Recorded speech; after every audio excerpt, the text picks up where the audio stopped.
युवा है। और युवा कैसे होना चाहिए, इसीलिए ये तीनों जो है, ये ट्रायो है, उसको हम शरण किए हैं। और बोलने के लिए थोड़ा सा बोलेंगे कि क्यों, क्योंकि आप देख रहे कि मां शारदा देवी, सिंप्लिसिटी, मां का सादगी आप में होना चाहिए, हर युवा में मां का सादगी होना चाहिए। ठाकुर युग पुरुष, इनका जो आधार, कोई भी चीज लेने के लिए आधार होना चाहिए। जैसे पानी को अगर हम गंदा जगह पर रख देंगे तो वो गंदा पानी पीने लायक नहीं होगा। तो जहां बर्तन जिसको बोलते हैं, जहां रहेंगे उसको हम लोग आधार बोलते हैं, सनातन धर्म में उसको आधार कहते हैं।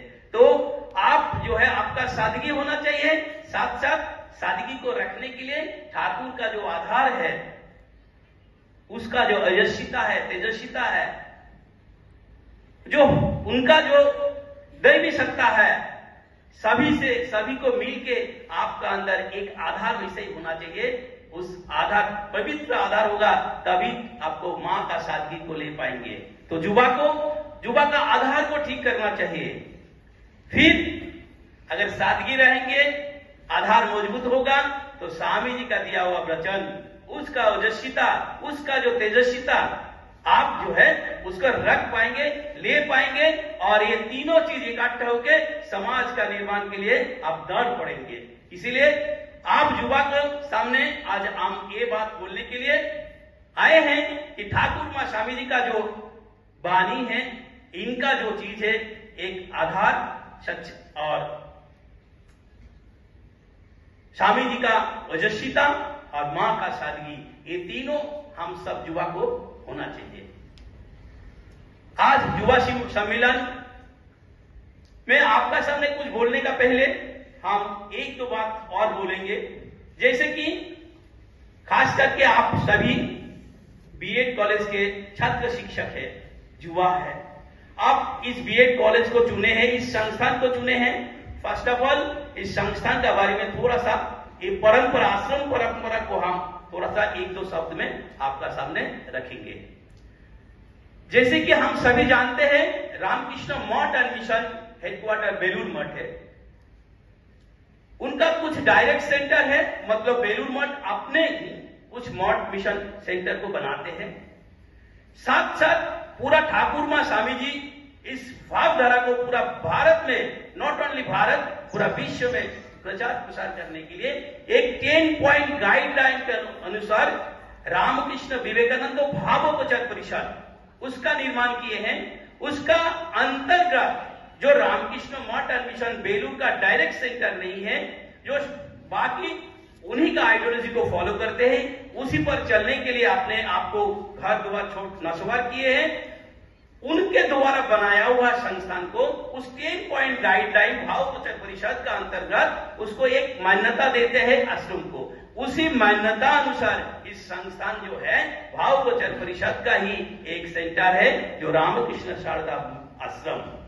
अब उस संस्थान का पार्ट है, मतलब आप आश्रम परंपरा जो है रामकृष्ण मिशन, जो स्वामी विवेकानंद का आदर्श अनुसार उन्होंने बनाया था, आप बोल सकते हैं उसका ही आप जेनरेशन है, उसका पीढ़ी है। बेलूर मठ प्राइवेट आश्रम उस आश्रम का पार्ट है। तो इसलिए आप ये समझ के आपने आपको धन्य महसूस कीजिए कि हम रामकृष्ण मठ और मिशन का, स्वामी विवेकानंद का ही एक पार्ट है। दूसरा, इस संस्थान का संस्थापक स्वामी तपानंद जी महाराज इस संस्थान का निर्माण किए हैं। उन्होंने जब बाल्यकाल में अपना घर छोड़े तो कहां आके पहुंचे? उनका गुरु महाराज स्वामी हिमांशु महाराज का पास, जो कि रामकृष्ण मठ एंड मिशन का डायरेक्ट डिसाइपल थे और डायरेक्ट सन्यासी थे, मंक थे, और उन्होंने मां का, मतलब मां शारदा मुनि का डायरेक्ट डिसाइपल थे। मतलब सोचिए कि हम लोग जब कौन सा पीढ़ी हुए, जैसे हम लोग अपना वंशावली देखते हैं ना कि मेरा पापा है, उनका पापा है, उनका पापा है, तो हम लोग कितना पीढ़ी है। ये बहुत बड़ा सौभाग्य की बात है आप सभी का, हम सभी का, कि मां शारदा मुनि का डायरेक्ट डिसाइपल स्वामी हिमांशु महाराज, उनका डिसाइपल स्वामी तपानंद जी महाराज, उनका संरक्षण में हम सभी, मतलब चौथा पीढ़ी है। बहुत ज्यादा दूर जाने का जरूरत भी है। हम लोग इस रामकृष्ण मठ और मिशन ठाकुर मां स्वामी जी का चौथा पीढ़ी है। ये बहुत गौरव की बात है। और ये बात सिर्फ हम ऐसे आपका मन बहलाने के लिए नहीं बोल रहे हैं। स्वामी विवेकानंद का सपना था पूरा भारत में कहां कहां कैसे कैसे क्या होगा। जैसे कि आपका नवीन वरण उत्सव में हमने थोड़ा टच किया था, आज वही बात फिर से आ जाता है। स्वामी विवेकानंद जी ने इस हजारीबाग के बारे में, इस छोटनागपुर के बारे में बोले हैं। इसलिए छोटनागपुर का आदिवासी होने का नाते ये मेरा परम गौरव की बात है कि स्वामी विवेकानंद ना हमको जानते हैं, ना देखा है, ना सुना है, फिर भी यहाँ का कल्याण के लिए, हम सभी का कल्याण के लिए ये बात उन्होंने रख के गया कि इस छोटनागपुर पे मानव कल्याण का कुछ काम होना चाहिए। और उन्होंने बोला कि यहाँ का लैंड बहुत फर्टाइल है, मतलब लैंड मतलब भूमि का ही बात नहीं किया है। देखिए शब्द का मतलब बहुत तरह तरह होता है, आप किस हिसाब से उसको लीजिएगा। भूमि का मतलब जो है बोला ये लैंड, फर्टाइल लैंड, जरूर यहाँ खनिज संपदा से भरा हुआ है, बट खनिज संपदा बेकार इस मानव छोड़ के, इस छोटनागपुर का आदमी छोड़ के क्या है, उसका कोई यूज है? अगर यूज नहीं है तो संपदा बेकार है। मतलब यहाँ का आदमी भी बहुत फर्टाइल है, यहाँ का आदमी का अंदर में वो आधार जो है ना बहुत अच्छा है। अब देखिए हम लोग छोटनागपुर का जो भी जितना आदिवासी बिंद जो भी है, यहाँ का आदमी बहुत अच्छा है।